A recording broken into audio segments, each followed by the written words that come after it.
कड़ी मेहनत और लंबे समय के बाद टूनी चिड़िया ने अपने लिए मजबूत लकड़ी का घर बना लिया था। मम्मा, आप हर साल नया घर क्यों बनाती हो? हम अपने पुराने घर में भी तो रह सकते हैं। बेटी, अगर हम नया और मजबूत घर नहीं बनाएंगे तो तेज तूफान और बारिशों में कहाँ जाएंगे? इसलिए हम पक्षियों को हर साल अपने नए घर बनाने होते हैं। ठीक है मम्मा, अब जल्दी नए घर में चलो। मुझे नए घर के कोने कोने में उड़ना है। बेटी, आप नए घर में खूब मस्ती करो, परंतु मुझे थोड़ी सी लकड़ियाँ और लेकर आनी है, इसलिए मैं जंगल जा रही हूँ। ऐसे कहकर मम्मा चिड़िया लकड़ी लेने चली जाती है। वो लकड़ी ढूंढ ही रही थी कि तभी उसकी नजर एक सुंदर सी तितली पर जाती है, जो कि शिकारी के जाल में फंसी हुई थी। मुझे इसकी मदद करनी चाहिए। फिर टूनी चिड़िया अपनी चोंच से जाल को काट देती है और तितली को बाहर निकाल देती है। चिड़िया भी लकड़ी लेकर अपने घर आ जाती है। कालू, इस बार तो मैं खुद ही नया घर बनाऊंगी। क्या कहा गोरी? इस बार घर तुम बनाओगी? कुछ पता भी है कि घर कैसे बनता है? हाँ हाँ, इस साल मैं ही नया घर बनाऊंगी और देख लेना, आपसे तो अच्छा ही बनेगा मेरा घर। कम से कम मेरा बनाया हुआ घर कुछ बारिशों को तो झेल ही जाता है, लेकिन तुमने घर बनाया तो पहली बारिश में ही हमें भीगना पड़ेगा। ये कहकर कालू कौवा जोर जोर से हंसने लगता है, परंतु गोरी कौवी को तो बहुत गुस्सा आ रहा था। बस बस कालू, इतना हंसने की जरूरत नहीं है। मैं लकड़ी लेने जंगल जा रही हूँ और तुम भोजन की खोज को जाओ। ठीक है गोरी, मैं जाता हूँ, पर तुम शाम होने से पहले पहले अपने जंगल लौट आना। फिर कालू कौवा भोजन लेने चला जाता है और गोरी कौवी भी लकड़ी लेने के लिए घोंसले से निकल जाती है। रास्ते में उसे टूनी चिड़िया अपना घर बनाती दिखाई देती है और गोरी कौवी वहाँ रुक जाती है। अरे वाह छोटी चिड़िया, कितना शानदार घर बनाया है। हाँ गोरी बहन, इस बार मैंने अपना घर बहुत ध्यान से बनाया है। पर चिड़िया, तुम्हारा घर तो पूरा बन गया है, फिर ये फालतू की लकड़ी क्यों लगा रही हो? गोरी बहन, इन लकड़ियों से घर की छत और भी ज्यादा मजबूत हो जाएगी, फिर बारिश की एक बूंद भी घर में नहीं आ पाएगी। ये छोटी चिड़िया तो बहुत समझदार है और इसे घर बनाना भी अच्छे से आता है, तो क्यों ना मैं अपना घर इस चिड़िया से ही बनवा लूं, फिर मेरी सारी टेंशन खत्म हो जाएगी। ऐसे सोचते हुए गोरी कौवी बड़े प्यार से टूनी चिड़िया से बात करती है। चिड़िया बहन, मुझे तो घर बनाना आता ही नहीं है और वो एक कालू है, अगर घर बना भी दे तो वो किसी काम का नहीं होता। तो प्लीज चिड़िया बहन, क्या तुम हमारा घर बना दोगी? देखो, मना मत करना। ठीक है गोरी, मैं आपका घर बना दूंगी, आप बस मजबूत सी लकड़ी इकट्ठा कर लें। चिड़िया, मैं आज ही लकड़ी ले आती हूँ और तुम कल से ही घर बनाने का काम शुरू कर देना।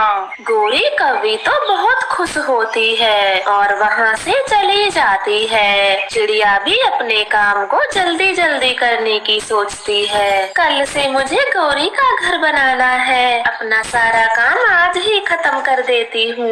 ऐसे सोचकर चिड़िया अपने पंख चलाती है, परंतु काम जल्दी जल्दी करने के चक्कर में वो छत से नीचे गिर जाती है और उसे चोट लग जाती है। शाम को जब गोरी कौवी लकड़ी लेकर आती है तो मिट्ठू तोता उसे कहता है, गोरी, हमने तो अपने नए घर कब के बना लिए और तुम अब लकड़ी लेकर आ रही हो?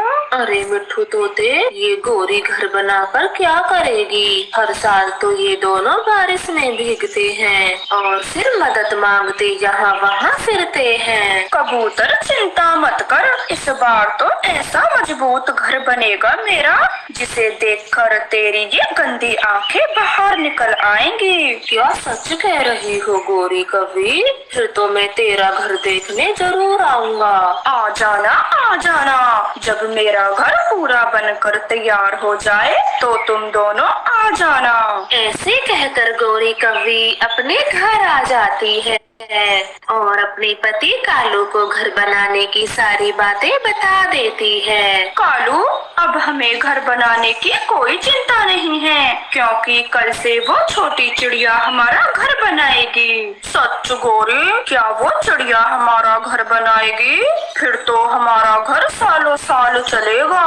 फिर अगले दिन गौरी कवि चिड़िया को बुलाने उसके घर जाती है। वो अपने घर बनने की खुशी में इतनी मगन थी कि चिड़िया के पंखों से बंधी पट्टी को भी नहीं देख पाती। चिड़िया, जल्दी से मेरे साथ चलो और मेरा मजबूत सा घर बना दो, क्योंकि बारिशों का मौसम अब ज्यादा दूर नहीं है। गौरी बहन, मुझे माफ कर दो, मैं आपका घर नहीं बना सकती, क्योंकि मेरे पंखों में तो गहरी चोट आई है। क्या कहा? तुम मेरा घर नहीं बनाओगी? मैंने तुझ पे विश्वास करके बहुत बड़ी गलती कर दी। फिर गौरी कवि चिड़िया की कोई भी बात नहीं सुनती और गुस्से में वहाँ से चली जाती है। मम्मा, ये गौरी आंटी तो बहुत बुरी है, आपकी चोट के बारे में एक बार भी नहीं पूछा। बेटी, बड़ों के बारे में ऐसा नहीं बोलते। बारिशों के दिनों में हर पक्षी को घर बनाने की चिंता होती है, इसलिए गौरी कवि ने ऐसा बोल दिया। गौरी, कहाँ है वो चिड़िया? आपके साथ घर बनाने नहीं आई। कालू, उस छोटी चिड़िया ने हमारे साथ धोखा किया है और अब घर बनाने से मना कर रही है। मैं तो जानता था कि वो छोटी चिड़िया बहुत चालाक है, वो हमारा घर कभी नहीं बनाएगी। चलो गौरी, अब मैं ही घर बनाता हूँ। फिर कालू कौवा जल्दी जल्दी अपना घर बनाने लगता है और बारिशों से पहले उनका घर बन जाता है। कालू, इसे तुम घर कहते हो? मुझे नहीं लगता कि इस घर में हम कुछ दिनों भी शांति से रह पाएंगे। गौरी कालू कौवे के घर में नकल निकाल रही थी कि तभी मिट्ठू तोता और कबूतर भी वहाँ पर आ जाते हैं। अरे गौरी, ये है तुम्हारा घर। इस घर को देखकर तो मेरी आंखें खुली की खुली रह गई। सच में ऐसा घर तो मैंने कहीं नहीं देखा। ऐसे कहकर मिट्ठू तोता और कबूतर जोर जोर से हंसने लगते हैं और गौरी कवि को बहुत गुस्सा आता है। मैं उस छोटी चिड़िया को छोड़ूंगी नहीं, आज का पूरा हिसाब किताब बराबर करूंगी। मैं भी देखती हूँ वो अपने घर में कैसे रहती है। फिर कुछ दिनों बाद तेज बारिशें शुरू हो जाती हैं। रात का समय था, सभी पक्षी अपने अपने घरों में सुकून से सोए हुए थे। चलो कालू, हम चिड़िया के घर को तोड़ आते हैं, बड़ा घमंड है उसे अपने घर पर। फिर गौरी कवि और कालू कौवा चिड़िया के घर चले जाते हैं और तेज तेज से हथौड़ा मारते हैं, जिसके कारण पूरा घर हिलना शुरू कर देता है। कालू, अपनी पूरी जान लगाकर हथौड़ा मारो, जिससे घर जल्दी ही टूट जाए और फिर चिड़िया मदद मांगती फिरे। लगता है कोई बड़ा तूफान आया है, तभी तो पूरा घर जोरों से हिल रहा है। थोड़ी देर में चिड़िया का घर टूटकर गिरने लगता है। कालू गौरी वहाँ से भाग जाते हैं। बेचारी चिड़िया बड़ी मुश्किल से अपनी बेटी की जान बचाती है। मैंने कितना मजबूत घर बनाया था, फिर भी जरा से तूफान में टूट गया। अब मैं इस तेज बारिश में कहाँ जाऊंगी? ऐसे कहकर टूनी चिड़िया जोर जोर से रोने लगती है। तभी वहाँ पर एक सुंदर सा मिट्टी का घर बन जाता है, जिसे देखकर वे दोनों माँ बेटी चौंक जाती हैं। प्यारी चिड़िया, ये घर मैंने अपने जादू से बनाया है और ये मिट्टी का घर कभी भी खराब नहीं होगा। परंतु आप कौन हो और मेरी मदद क्यों करना चाहती हो? दयालु चिड़िया, याद करो, आपने एक बार मेरी जान बचाई आई थी, परंतु उस समय मैं घायल थी, जिसके कारण मैं अपने परी रूप में ना आ सकी। परी की ये बात सुनकर चिड़िया को सब याद आ जाता है कि उसने जाल में फंसी तितली को बचाया था। परी जी, आपका बहुत बहुत धन्यवाद, जो आपने मुश्किल वक्त में हमारा साथ दिया। फिर सुंदर परी वहाँ से गायब हो जाती है और चिड़िया भी अपनी मिट्टी के घर में चली जाती है। गोरी, चिड़िया ने मिट्टी का घर बनाया है और उसके घर को इस तेज बारिश में भी कुछ नहीं हो रहा। आप क्या पागल हो गए हो जो बेकार की बातें कर रहे हो? भला मिट्टी का घर भी कोई बनाता है? गोरी, तुम मेरे साथ चलो और अपनी आँखों से खुद ही देख लो चिड़िया का मिट्टी घर। फिर वो दोनों पति पत्नी चिड़िया के मिट्टी के घर को देखने चले जाते हैं। गोरी कव्वी तो हैरान हो जाती है। कालू, न जाने किस मिट्टी से बनाया है चिड़िया ने अपना घर, जो पानी से भी जरा भी खराब नहीं हो रहा।